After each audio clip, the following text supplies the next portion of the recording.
Sunday, and just time to check in again.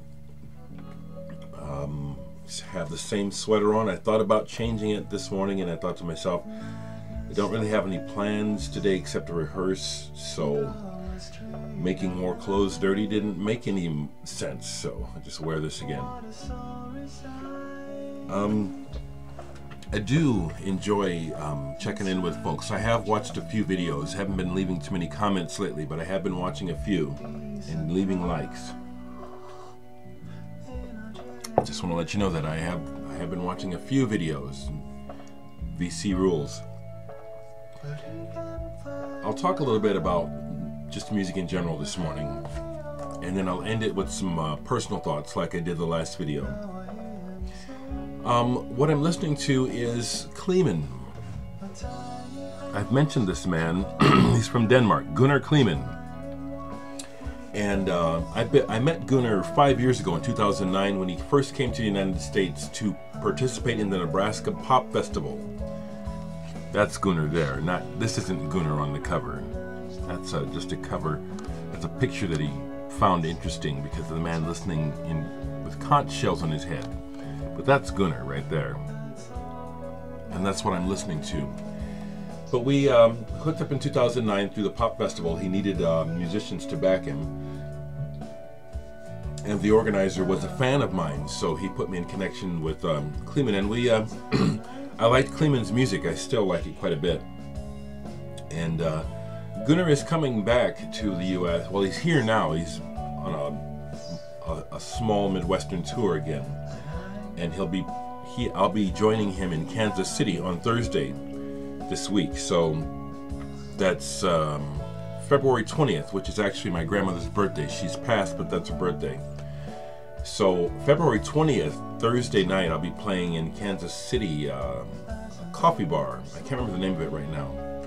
The show was originally at the Riot Room, and they moved it to a smaller place. We're playing with a local guy named Achilles, who's pretty good. But Kleeman's good too. And I just thought it was time to just, kind of promote him a little bit. The tour is to promote his new album, which I am on. And it took quite a bit of time to finish it. This is the booklet for the CD. It was done almost 3 years ago. Went up to Chicago to record it with Brad Elvis from The Romantics on drums, Ellis Clark from Epicycle, the producer, and several instruments. I dropped the names to give reference. It's also fun to drop the names, but the dropping the names has a purpose, okay? But that's what we're promoting. Apparently Gunnar will have some CDs, but the vinyl is not quite done. It's being done by Pirates Press. It's going to be a gatefold sleeve. I'm happy about that, to be on an album with a gatefold sleeve. But I thought I'd just let some of this play in the background because it's good. I'll drop some more names regarding this. This album was produced by Mario Thaler from the No Twist. Morton Hall is on bass on several songs. Mick Grondal is on bass. One of those guys was with Jeff Buckley's band. And this is really good. 45 minutes, mostly about caring. He has a really nice voice.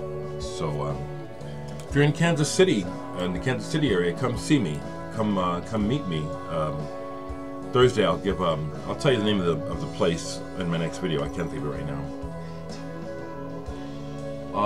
Yesterday besides practice, I practiced the entire Kleeman set. I played a little bit of music, and I did some online interacting with people. A simple lifestyle I have right now. Keeping it real simple and close to home because of money. That's really the truth, When you have money, you can do things. When you don't have money, you gotta hunker down, so I'm hunkered down. But I have plenty to keep me busy and entertained and distracted, or if I want to go deeper, I just meditate or just exist. But yesterday I played some records and some CDs, and I have this promo CD by Daniel Lanois. It's just a one song, lot of love to give, with an interview. Now, what I enjoyed mostly about this was the interview where he talks about working with Brian Eno and songwriting. And I do agree with what he says, that a lot of times the idea is either there or it isn't, and that the basic idea can come together rather quickly, and then the what rest is just realizing the idea. I like it when that happens. It does happen often enough that the music, it's just, you kind of like you snatch it out of the air and then you mold it. I pulled this, I'm going to play it. It was brought up on Facebook. Peter Fromater, he's an electronic musician who I've known about for a long time, only have a CD because his records are hard to come by. Peter Fromater, Cycle of Eternity. This is on Cuneiform, so this is out to be played.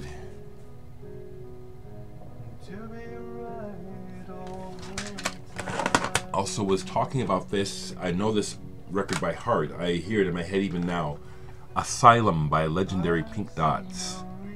I also have this on vinyl, but I took this out to post on the CD showcase group because of the autographs. I got to meet the band several years ago. It was a nice occasion.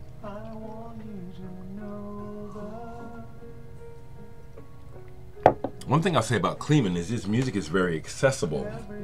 It's very much about feelings. It's the kind of music that women can get close to.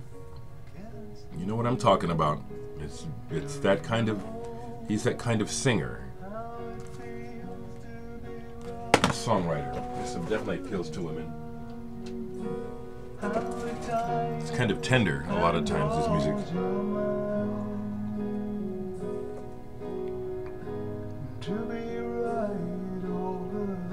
I'd like to share that I've been on tour with Gunnar 3 or 4 times now across the United States. And when you tour with people and you play music with them, you become close or you become distant. And Gunnar is someone I'm very close to. I feel very close to Gunnar. We got to the point on the road where we were living out of each other's hands and pockets, and we fought. And that is not, it's not that fighting is like this rite of passage, but it is an important aspect, I think, of people working together on something that means something to them, to get past that point of genteelness where you get real and you fight. And I got there with Gunnar.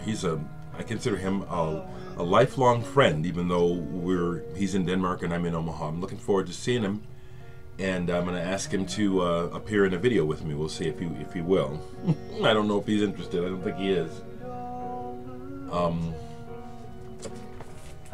Only played a few other records yesterday, but I pulled this out and really enjoyed it. The Rum Diary. Poisons That Save Lives. This is something I took a chance on, used a few years ago because it looked interesting. I knew nothing about the Rum Diary. Chances are if I had heard this in the store, I might not have bought it. And that's just the way it can be. But as a result of having bought it anyway, had it for a while and pulling it last night, this was really, really enjoyable. I guess you would call it post-rock, but it goes through a lot of different moods and changes, which I really like. This is on gold vinyl, and it's numbered 500. Like my records, all my records are under 500 or less, but only 2 of my albums did I bother to number. This next album, Flyover, there's 500 copies of that. Am I going to number those? No. I'm not. I was listening to some compilations yesterday, so I did listen to that crammed disc. Very enjoyable. But I pulled this as well, Friends. This is an old A&M Records sampler, and this was fun to listen to. I think what I enjoyed the most on this was the songs by The Move and Bloodwind Pig. But I like these old samplers, and so I was was just playing this. I had pulled this. This is an album that I was given to me by JC68. Open Circuit, Claude Dingine, and synthesizer. Now this is wonky. It's a London Phase 4 recording. So it's as much a demo album to demonstrate your stereo as it is to listen to. There are actually a couple pretty cool tracks on here that are cool in a kitsch way, but it's like they're really good. One is Duck You Sucker by Ennio Morricone. His retake of it on here is cool. Most of this is pretty cheesy. Now here's an album I got turned on through the vinyl community ages ago, and Andreas Antipas from Greece showed this, and it was at a time when I could afford to pick up on it. He's showed most of the records that Andreas has shown in his videos I want, but this is one I went ahead and got. Silence of the Sea, electronic, on the Digitalis label. Glowing Double O Cabbage several times has tried to get me to approach this label about putting stuff out on it. I haven't followed up because I explained to him you can get stuff put out on labels, but that doesn't mean you'll make any money, and I need to make the money to live on. This is really, really sweet. I like colored vinyl too. I know there's a debate about whether it's quieter or not. I'm not interested in the debate. This life will be over when it's over. I like colored vinyl. This is a great album. Jürgen Muller, Science of the Sea. Just like this Kleeman in the background. It's really good, and it's the sort of thing that it's accessible. If you heard this on the radio in rotation, it would become a hit. It's lovely. The new album, when I get it, I'll show it to you. It's better. It really is. It's better. I'm going to keep it short so I can upload and go forward. I guess the last thing I'll say was, on my conversation where I'm talking about the history of the world and colonialism, I bring that up because, in that sense, because it is a little different than just being, say for example, being a white guy in a black shop and the black people are looking at you like they don't want you there. Colonialism has tainted this entire planet, and it's not to discount at all what my friend said happened to him, a white guy I assume, going into a black shop where he didn't feel welcome. I don't discount that. I want to say though that the history of this earth and its treatment of people, especially of color, there's no comparison, and that's why I bring it up. Just a lot of people need to be. No, let me rephrase it.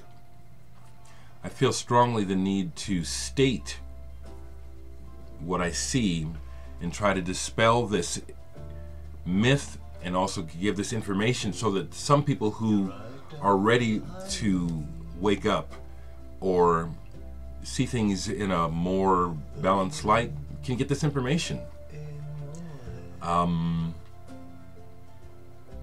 It's why the United States is in such a dismal way right now, because of privilege. I won't even put a color on it. People who have the power and wherewithal to do what they want, that's exactly what they do. No concern about the consequences, and the privilege that they have is always, not always, but it's often stuck in your face. And someone like me knows that from harsh experience. Once again, not to discount what the young man said to me yesterday, but that's not what I'm talking about. I'm talking about the history of this planet and how always needing someone as your scapegoat or your fall guy or the reason why things are fucked up which has been the role of non-whites forever. It's like, you know, we're the ones that pack the horses, and we're the ones that hump the guns, and when shit goes wrong, we're the first ones they look at. This has been going on for hundreds and hundreds of years, and that's why I'm bringing it up. It's embedded in our psyche in ways that many people don't even realize. I'm just trying to encourage folks who are ready to wake up to this to do so, to recognize that people, although we have differences in makeup and ethnicity, we're still the same thing. We're still people. And there's so much darkness and so much hate that any message that's trying to stem that tide is I think was worth bringing up. And we're just in some really hateful, evil times. We always have been, but I say look at your nature. Let's look at our nature, people. There are things that as a human I like and would like to do, but I recognize that these things are more harmful than good for myself and people around me. So those are behaviors and practices I've moved away from. That's all I'm talking about, is encouraging awareness. You know, I may be wrong, but if you could just get a person who is extremely powerful and just having his way to just reflect for a second of the carnage and the damage that he leaves in his wake, one would hope that every now and then someone in those positions wakes up and says, okay, I got to fix this.